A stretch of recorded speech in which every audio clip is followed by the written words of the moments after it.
Savitri silks చేనేత వస్త్రాల అద్భుత ప్రపంచం. సంప్రదాయం స్టైల్ ఒకే చోట.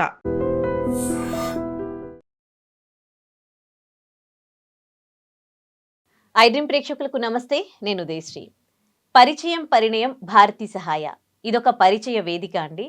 ఎవరైతే జీవితంలో తమ భాగస్వామిని కోల్పోయారో లేదంటే డైవర్స్ తీసుకోవడం జరిగిందో వాళ్ళు ఇంకొకరిని పెళ్లి చేసుకోవడానికి ఇదొక పరిచయ వేదిక. రీసెంట్గా ఫస్ట్ మీట్ జరిగింది. ఈ ఫస్ట్ మీట్ ద్వారా చాలామంది కొన్ని జంటల్ని వీళ్ళు ఒకటి చేశారు. మళ్ళీ సెకండ్ మీట్ ఎలా ఉంటుంది, అసలు ఈ ఫస్ట్ మీటింగ్ ఎలా జరిగింది, ఎంతవరకు సక్సెస్ అయ్యింది, ఇందులో రిజిస్ట్రేషన్ చేసుకోవాలి అంటే ఎలాంటి కండిషన్స్ ఉన్నాయి, దీని గురించి డీటెయిల్గా తెలియజేయడానికి మనతో ఉన్నారు సెక్రటరీ భారతి గారు. ఆవిడతో మాట్లాడదాం. నమస్తే అండి. నమస్తే అండి. సో ఎలా జరిగింది ఫస్ట్ మీట్ అనేది? చాలా బాగా జరిగిందండి. చాలా సక్సెస్ఫుల్గా చేశాము. అందరూ కూడా చాలా హ్యాపీ అయ్యారు వచ్చి, మీట్ బాగా చేశారు మేడం అని. తర్వాత 2 పెళ్ళిళ్ళు కూడా కుదిరాయి. ఒక మ్యారేజ్ అయిపోయింది మొన్న. తర్వాత ఇంకొకటి వాళ్ళు మాట్లాడుకుంటున్నారు, నెక్స్ట్ మంత్లో చేసుకోవచ్చు. ఓకే. ఏ ఏజ్ గ్రూప్ నుంచి రావచ్చండి? అసలు ఇది ఏజ్ ఏం లేదండి, ఎనీ ఏజ్ రావచ్చు. కోర్టు డైవర్స్ కానీ డెత్ సర్టిఫికెట్ కానీ ఉన్న వాళ్ళు any age, ladies are gents ఎవరైనా రావచ్చండి. సో మీరు ఒక సెక్రటరీగా అక్కడికి వచ్చేవాళ్ళు అంటే డిఫరెంట్ కాజెస్ చెప్తూ ఉంటారు వాళ్ళకి సంబంధించి. అవి ఎంతవరకు వాళ్ళు ఫెయిర్గా ఉన్నారు, ఇప్పుడు కలిసే వాళ్ళు ఎంతవరకు కలిసి ఉంటారు, మీరు ఎంతవరకు వాళ్ళకి రెస్పాన్సిబిలిటీగా ఉంటారు? మేము అస్సలు రెస్పాన్సిబిలిటీగా ఉండం మేడం. ఇది ఓన్లీ ఒక పరిచయ వేదిక, ఒక మీట్ లాగా పెడతాం. అందరూ అక్కడికి రావటము, వాళ్ళు ఒకళ్ళు పరిచయం చేసుకుంటారు. ఎవరైనా నచ్చితే వాళ్ళు మాట్లాడుకుంటారు. మాట్లాడిన తర్వాత వీళ్ళ గురించి వాళ్ళు, వాళ్ళ గురించి వీళ్ళు, వాళ్ళే ఎంక్వైరీ చేసుకోవాలి. కాకపోతే కోర్టు డైవర్స్ ఇచ్చిన వాళ్ళు మాత్రం మా లాయర్ కూర్చుంటారు అక్కడ, డైవర్స్ చెక్ చేస్తారు. కరెక్ట్గా ఉండాల్సిన పాయింట్స్ ఉంటేనే రాణిస్తాం, లేకపోతే వెళ్ళిపోమని చెప్తాం. అందుకని దానిలో వీళ్ళు ఏమీ భయపడక్కర్లా. డైవర్స్ ఉంటే డెత్ సర్టిఫికెట్ అయితే ఇంకా అబద్ధం ఏమి ఉండదు. అందుకని చెప్పి ఆ 2 చెక్ చేసి రాణిస్తాం. అందుకని వాళ్ళకి ఆ విధంగా ఏ ప్రాబ్లం ఉండదు. కాకపోతే పర్సన్ ఎలాంటి వాళ్ళు, వాళ్ళ బ్యాక్గ్రౌండ్ ఏంటి, అదంతా వాళ్ళే చెక్ చేసుకోవాలి. చెక్ చేసుకొని మ్యారేజ్ చేసుకునేటప్పుడు మాత్రం మా దగ్గరకు వస్తే మేము లాయర్ దగ్గర కూర్చోబెట్టి, మేమైతే మ్యారేజ్ చేయం. వాళ్ళు ఏ గుళ్ళోనో లేకపోతే ఆర్య సమాజమో ఇంకొక చోటో ఏదైనా కావాలంటే రిజిస్టర్ మ్యారేజ్ అయినా చేసుకోవచ్చు. చేసుకున్న తర్వాత వీళ్ళకి ఏమైనా ఉంటే కనుక ఇద్దరికి పాయింట్స్, మేము ఇవి రాసుకోవాలి మేడం, మేము ఇవి రాసుకోవాలి, నేను ఇలా అనుకుంటే మాత్రం ఒక లాయర్ దగ్గరికి వెళ్ళి వాళ్ళు వస్తే మా లాయర్ దగ్గరికి కూర్చోబెడతాం. లేదా మాకు తెలిసిన లాయర్ ఉన్నారు అంటే వెళ్ళొచ్చు. కానీ కంపల్సరీగా వీళ్ళు లాయర్ దగ్గర కూర్చొని ఇద్దరూ కలిసి వాళ్ళు అనుకునే అభిప్రాయాలు ఏముంటాయో అవి రాసుకొని ఉంటేనే మంచిది. ఉత్తరోత్తర ఏమైనా వస్తే ఇది పనికొస్తుంది. వాళ్ళు రాసుకున్న పాయింట్స్ ఉంటాయి కాబట్టి, నేను ఇలా అనుకున్నాను ఆ రోజు, ఇప్పుడు మీరు అబద్ధం చెప్తున్నారు అని అడిగే ఛాన్స్ ఉంటుంది. అలా లేకుండా కొంతమంది చేసేసుకుంటారు. కొన్ని రోజుల తర్వాత ఇద్దరికి ఏవో డిఫరెన్సెస్ వస్తాయి. వచ్చినా దానికి ఇంకా ఎవ్వరు ఏం చేయలేరు అనమాట. మా దగ్గరకు వచ్చిన మేమేం చేయలేము. మేము చెప్పింది ఏంటంటే, ఈ పర్సన్ ఉన్నారు, మీరు చూసుకొని మాట్లాడుకొని చేసుకోమనే చూపిస్తాం. కానీ అంతకు మించి మాకు ఇంకా దాంతో ఏం సంబంధం ఉండదన్నమాట. అందుకని వీళ్ళు ఎంక్వైరీ చేసుకొని వాళ్ళ ఊరు వెళ్ళో, వాళ్ళ ఇంటి దగ్గరికి వెళ్ళో, వాళ్ళ రిలేటివ్స్నో చుట్టుపక్కల వాళ్ళనో కనుక్కొని ఎంక్వైరీ చేసుకోవటం అనేది చాలా సేఫ్ సైడ్ అన్నమాట. ఇప్పుడు ఇలాంటి వేదికల ద్వారా చాలా మోసాలు కూడా జరుగుతూ ఉన్నాయి. కొంతమంది డబ్బులు ఎక్స్పెక్ట్ చేసి ఏదో సింగిల్ అని చెప్పేసి, లేదంటే డైవర్స్ అయినాయనో, లేకపోతే డెత్ సర్టిఫికేట్ ఏదో ఒకటి చూపించి ఇక్కడికి వచ్చి వాళ్ళని పెళ్లి చేసుకుని వాళ్ళ ఆస్తిపాస్తులు చూసి పెళ్ళిళ్ళు చేసుకుని ఆ తర్వాత అది నొక్కేసి వాళ్ళని మోసం చేయడం కూడా జరుగుతూ ఉన్నాయి కదా. అంటే జరుగుతాయి మేడం. అందుకే మేము చెప్పేది, ఎంక్వైరీ చేసుకొని పర్సన్ గురించి పెళ్లి చేసుకుంటే అలాంటివి ఏమీ రావు. అందుకని చెప్పి వీళ్ళు ఏంటంటే ఫస్ట్ ఒక 1 month 2 months అలా మాట్లాడుకుంటే ఫోన్లో ఏవో ఒక విషయాలు బయటకు వస్తూ ఉంటాయి. అప్పుడు ఆపోజిట్ పర్సన్ ఎంత కరెక్ట్ అనేది వీళ్ళకి తెలుస్తుంది. తెలిసిన తర్వాత అంటే ఎక్స్పెక్ట్ చేసేవాళ్ళు ఉన్నారండి, మాకు ఇంత కావాలి అని ఎక్స్పెక్ట్ చేసేవాళ్ళు ఉన్నారు. అలాంటి వాళ్ళకి వీళ్ళకి ఇష్టమైతే ఇచ్చి చేసుకోవచ్చు, లేదంటే ఎవరిదో అని వాళ్ళు వెళ్ళిపోవచ్చు. డబ్బు ఎక్స్పెక్ట్ చేయడం అనేది కొంతమంది ఉన్నారండి. ఇప్పుడు 100 మెంబర్స్ ఉంటారు. వచ్చిన వాళ్ళలో ఒక 10 మెంబర్స్ జెన్యూన్గా మాకేం వద్దని పెళ్లి చేసుకుంటారు. మిగతా వాళ్ళు మాకేదన్నా కావాలి. ఇదివరకు అయితే ఇవి ఉండేవి, పెన్షన్స్ ఉండేవి. పెన్షన్లో యాడ్ చేసేవారు. పెన్షన్ లేని వాళ్ళైతే ఎంతో కొంత, కానీ షూరిటీ అయితే ఇవ్వాలండి లేడీస్కి. వీళ్ళని నమ్మి వస్తున్నారు కదా, వాళ్ళందరినీ వదులుకొని, పిల్లల్ని అందరినీ వదులుకొని వీళ్ళ దగ్గరికి వస్తున్నప్పుడు ఎంతో కొంత షూరిటీ ఇస్తే వాళ్ళకు కూడా అది లైఫ్లో ముందు ముందు వాళ్ళకి ఉపయోగపడే అవకాశం ఉంటుంది. అందువల్ల షూరిటీ మాత్రం ఇవ్వాలి. అంటే లక్షలు ఇవ్వండి అంటే అది న్యాయం కూడా కాదు. కాకపోతే ఎంతో అంత వీళ్ళు బ్రతకటానికి ఉత్తరోత్తర ఎవరు ముందు ఎవరు వెనక మనం ఏమి చెప్పలేము. ఒకవేళ ఈ చేసుకున్న వాళ్ళకి ఏమన్నా అయితే అవతల వాళ్ళు బ్రతకటానికి మళ్ళీ వెళ్ళి పిల్లల దగ్గర ఉండలేరు కదా. ఒక లైఫ్ కంటూ ఇట్లా ఒక అడుగు వేసి వచ్చేసారు, వచ్చిన మళ్ళీ బ్యాక్ స్టెప్ వేయలేరు కదా. అందుకని వాళ్ళకంటూ ఒక సెక్యూరిటీకి మాత్రం ఎంతో కొంత చూపించాలండి. అది బాగుంటుంది. రిజిస్ట్రేషన్ అంటే ఎలా చేసుకోవాలి మీ ఈ పరిచయం పరిణయం వేదికకి? మాకు డైరెక్ట్ రావటమేనండి మీట్కి. డైరెక్ట్ మీట్కి వచ్చేసేసి మేము చాలా రీజన్గా మినిమం ఫీజు తీసుకుంటాం. మేమేం కమర్షియల్ కాదు.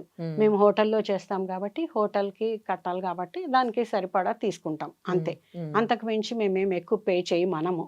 ఒకవేళ మ్యారేజ్ సెట్ అయితే మీకేమన్నా కమిషన్ లాంటివి? అట్లాగే ఏం అడగమండి. వాళ్ళు సంతోషంగా ఏదన్నా ఇస్తే తీసుకుంటాం, కానీ మేము మాకు ఇంత ఇవ్వండి, మా దగ్గర పెళ్ళయింది అనేసి మేము అడగం. మేము కమర్షియల్ కాదు కదా పెట్టుకున్నది. కమర్షియల్ పెట్టుకున్న వాళ్ళైతే అడుగుతారు, ఇంత ఇవ్వండి అని వాళ్ళు ఇది చేస్తారు. మేము కమర్షియల్ కాదు, మేము సోషల్ సర్వీస్ చేద్దామని చేస్తున్నాం కాబట్టి మ్యారేజ్కి పిలిస్తే కూడా వెళ్తాం, లేకపోతే వెళ్ళం. అది ఓకే. అంటే ఏంటి మీరు అట్లా సోషల్ సర్వీస్ చేయాలని ఎందుకు అనుకున్నారు? ఏ ఉద్దేశంతో ఇది స్టార్ట్ చేశారు? అంటే నేను అంతకుముందు 16 years చేశానండి. అదంతా కూడా సోషల్ సర్వీస్ కింద ఉండే వాటిల్లోనే చేశాను. అందుకని అక్కడ చూసి నేను ఇన్స్పైర్ అయ్యి ఇలా చేస్తే బాగుంటుంది. అంటే కొంతమందికి మనం హెల్ప్ చేసిన వాళ్ళు అవుతాం. వాళ్ళు 4 సార్లు మేడం ద్వారా మనం కలిసాం, మన లైఫ్ బాగుంది అని అనుకుంటే అది నాకు కూడా సాటిస్ఫాక్షన్, నాకు మంచిదే కదా. అందువల్ల చేస్తున్నాను. అసలు ఈ రోజుల్లో అదేంది పెళ్ళే వద్దని అనుకుంటున్నారు, సెకండ్ మ్యారేజ్ చేసుకోవడానికి ఇంట్రెస్ట్ చూపిస్తున్నారు? అసలు చూపిస్తున్నారండి. ఎందుకంటే ఇప్పుడు చిన్న ఏజ్లో డిఫరెన్సెస్ వచ్చి విడిపోయినా, డెత్ అయినా ఏదన్నా అట్లా కొంచెం వాళ్ళు ఏదో జాబ్ చేసుకుంటున్నో ఇంకో విధంగానో ఉండగలుగుతారు. అదే అబోవ్ 50 వచ్చిందంటే వాళ్ళు లోన్లీగా అస్సలు ఉండలేరండి. చాలా టెన్షన్లు అయిపోవటము, అది ఏ రాత్రిలో ఒక్కళ్ళే పడుకోవాలంటే చాలా ఇబ్బంది పడుతున్నారు.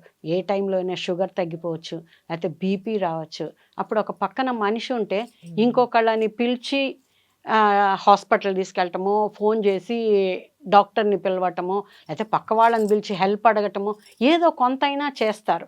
వీళ్ళు ఒక్కళ్ళే ఉంటే మర్నాడు ఎవరో వచ్చి, ఏ పని మనిషి వచ్చో లేకపోతే ఇంకొక పాలవాడు వచ్చో తలుపు కొడితే తప్ప వీళ్ళు ఏమైంది ఎవరికి తెలియదు.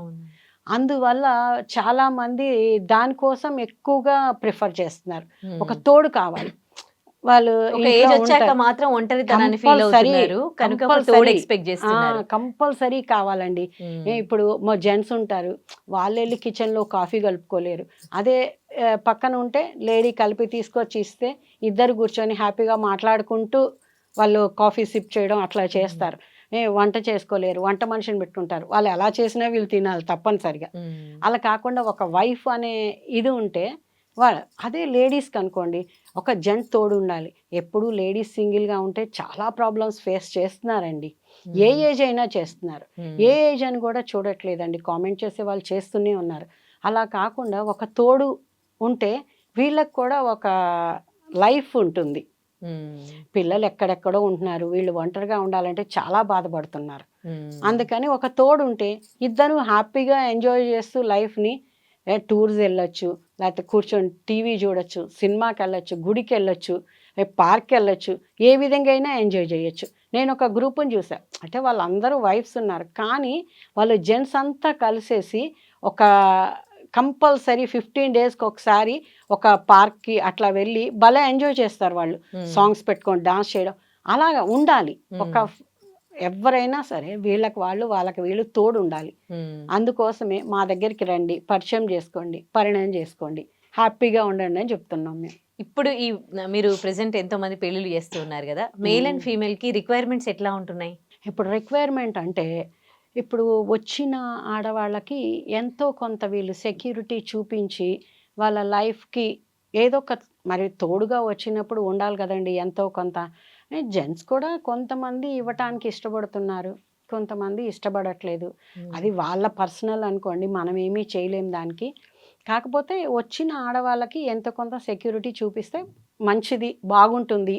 వచ్చిన వాళ్ళకి హ్యాపీ ఉంటుంది, వీళ్ళు ఇద్దరు హ్యాపీగా ఉండొచ్చు. ఎమోషనల్ గా వాళ్ళ ఫీలింగ్స్ ఎలా ఉంటాయండి? ఆల్రెడీ పార్ట్నర్ ని కోల్పోయిన వాళ్ళే ఎక్కువ మంది వస్తారు, లేదంటే డైవర్స్ తీసుకున్న వాళ్ళే ఎక్కువ మంది వస్తూ ఉంటారు కదా. అవును. సో మీరు దగ్గర నుండి చూస్తారు వాళ్ళని, మళ్ళీ వాళ్ళ ఫ్యామిలీ సపోర్ట్ కానీ వాళ్ళ ఫీలింగ్స్ కానీ మీరు అబ్జర్వ్ చేసింది ఏంటి? అంటే ఫ్యామిలీ సపోర్ట్ అంటే కొంతమందే చేస్తున్నారండి, కొంతమంది చేయట్లేదు పిల్లలు. మళ్ళీ మా ఫాదర్ ప్లేస్లో మదర్ ప్లేస్లో ఇంకొకళ్ళ మేము చూడలేం అన్నట్టు ఇదవుతున్నారు. కానీ పాపం ఇక్కడ వీళ్ళు ఒక్కళ్ళు లోన్లీగా ఎంత ఫీల్ అవుతున్నారు అనేది వాళ్ళు ఆలోచించట్ల. అది కొంచెం ఆలోచిస్తే బాగుంటుంది. ఒప్పుకొని పెళ్ళిళ్ళు చేసిన పిల్లలు కూడా ఉన్నారు. పోనీ మేము ఎక్కడో ఉంటున్నాం, మేము అమెరికాలో ఉంటున్నాం, లేకపోతే బెంగళూరులో ఉంటున్నాం, ఇక్కడ అమ్మో నాన్నో ఒక్కళ్ళే ఉన్నారు, వాళ్ళు ఒంటరిగా ఉంటే మేము సీసీ కెమెరాలు పెట్టాం కదా అంటున్నారు. దానికన్నా కూడాను ఒక పార్ట్నర్ ఉంటే ఉండే హ్యాపీనెస్ వీళ్ళల్లో వేరండి. నేను చూసాను పెళ్ళి అయిన తర్వాత వాళ్ళు చాలా అంటే మనసు విప్పి మాట్లాడుకోవడానికి ఒక వ్యక్తి దొరుకుతున్నారు. ఏ పక్కింటి వాళ్ళతోటో అవతల వాళ్ళతోటో మాట్లాడతారు, కానీ అంత మనసు విప్పి చెప్పుకోలేరు కదా ఏమీను. అదే ఒక లైఫ్ పార్ట్నర్ వస్తే చక్కగా కూర్చొని ఇద్దరు సరదాగా ఏవో మాట్లాడుకుంటారు. నాకు ఇది ఉంది, నీకేం కావాలి, అట్లా మాట్లాడుకోవడానికి వాళ్ళకి ఒక పార్ట్నర్ దొరుకుతున్నారు. అందువల్ల వాళ్ళు చాలా హ్యాపీ ఫీల్ అవుతున్నారండి. మొన్న పెళ్లి చేసుకున్నారు, ఆయన రిటైర్డ్ జస్ట్ 1 వీక్ అయిందిట రిటైర్ అయ్యి వచ్చారు. ఇద్దరు ఒకే ఊరు వాళ్ళు, ఒకే క్యాస్ట్, చక్కగా చేసేసుకున్నారు. ఇప్పుడు ఆవిడ పాపం ఒంటరిగా ఉండి ఎవరు పట్టించుకోక ఈ రియల్ ఎస్టేట్ చేసి అవి చేసి ఇవి చేసి ఏదో సంపాదించుకొని తింటుంది. ఇప్పుడు ఎంత హ్యాపీ లైఫ్ ఉంది మేడం నాకు, హాయిగా ఇంట్లో కూర్చొని ఆయన పెడితే తింటున్నాను, ఎంతో హాయిగా ఉన్నాం మేము. రేపు మీ మీటింగ్కి వచ్చి కంపల్సరీ మేము అందరికీ చెప్తాము, వచ్చి కలుస్తాము మిమ్మల్ని అని చెప్పి చెప్పారనమాట. అట్లా అది అలా చెప్పగానే ఒక విధమైన హ్యాపీనెస్ వస్తుంది. లైఫ్ ఇచ్చిన వాళ్ళ లైఫ్ ఇచ్చాం కదా. ఇద్దరు ఒంటరిగా పాపం అలాగా కూర్చొని, ఇప్పుడు ఎవరైనా సరేనండి తోడు అనేది ఎంత అవసరమో ఈ టైంలోనే తెలుస్తుంది కదండి. తెలుస్తుంది, ఒక ఏజ్ వచ్చాక కంపల్సరీ తెలుస్తుందండి. చిన్న ఏజ్లో ఏంటంటే జాబ్స్ చేసుకునే వాళ్ళకి అంత ఫరక్ ఉండదు. అదే జాబ్స్ చేసుకొని లేడీస్ ఉంటారు, ఏం చదువుకోకుండా ఊళ్ళల్లో ఉండి, వాళ్ళకైతే చాలా చిన్న ఏజ్ అయినా సరే వాళ్ళకి చాలా బాగుంటుంది. నాకు ఒక తోడు దొరికింది అని ఒక ఫీలింగ్ ఉంటుంది.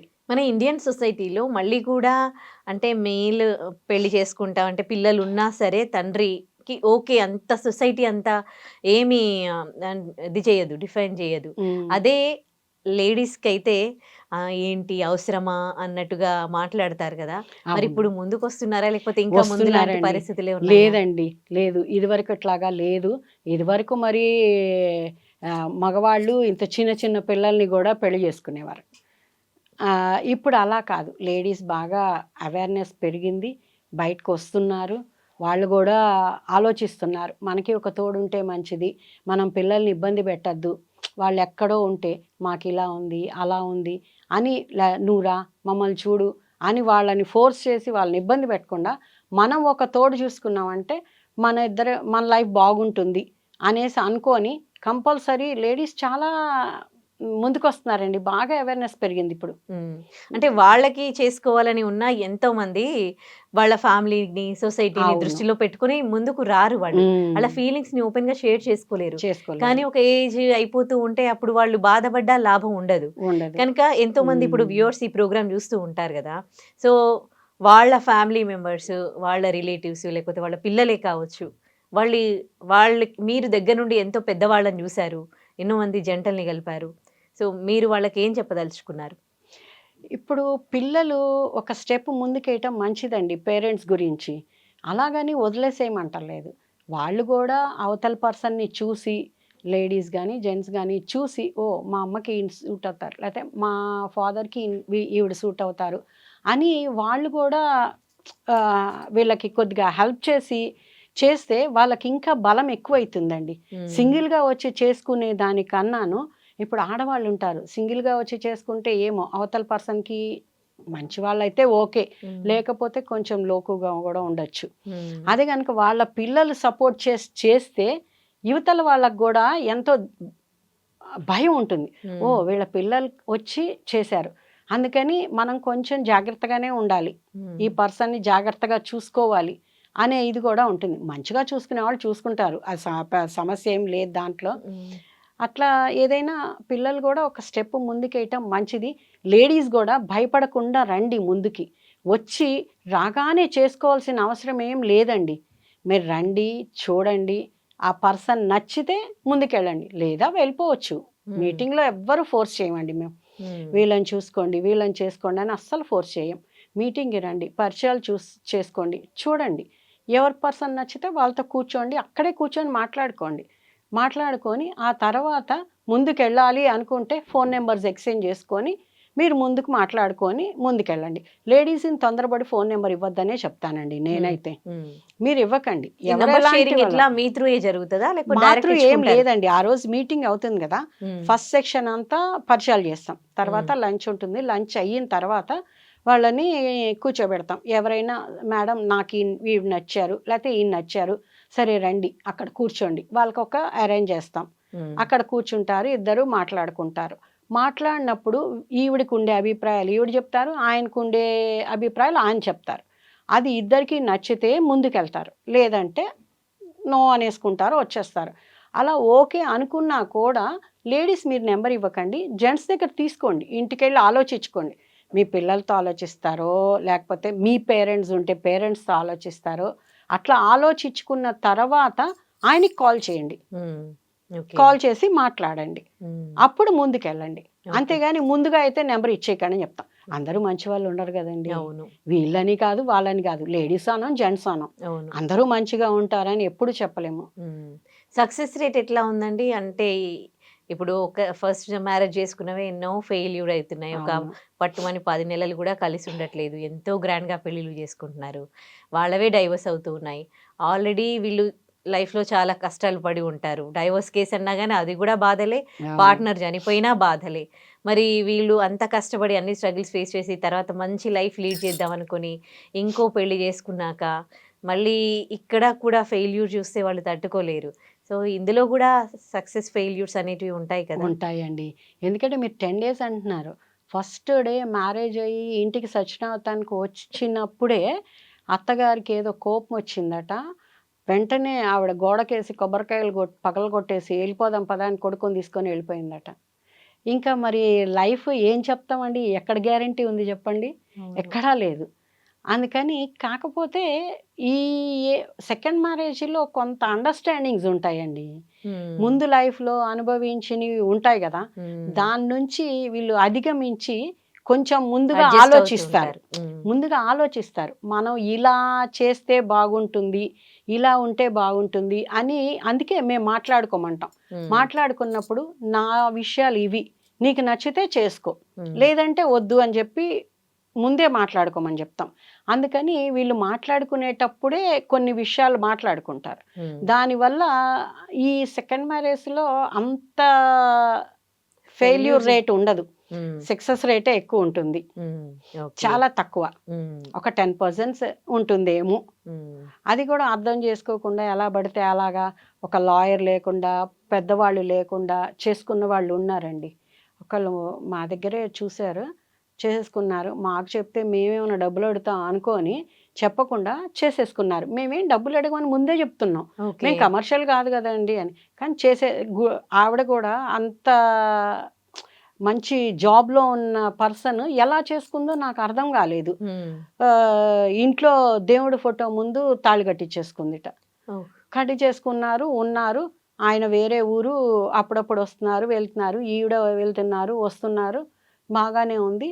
కొన్నాళ్ళు ఒక 6 months 8 months బాగానే ఉన్నారు. అక్కడి నుంచి స్టార్ట్ అయింది. ఆయన ఏదో ఈమెని హెరాస్ చేయటం, నువ్వు డబ్బులు అంటాం, లేకపోతే ఇంకొకటి అంటాం, ఇట్లాగా స్టార్ట్ అయిపోయింది.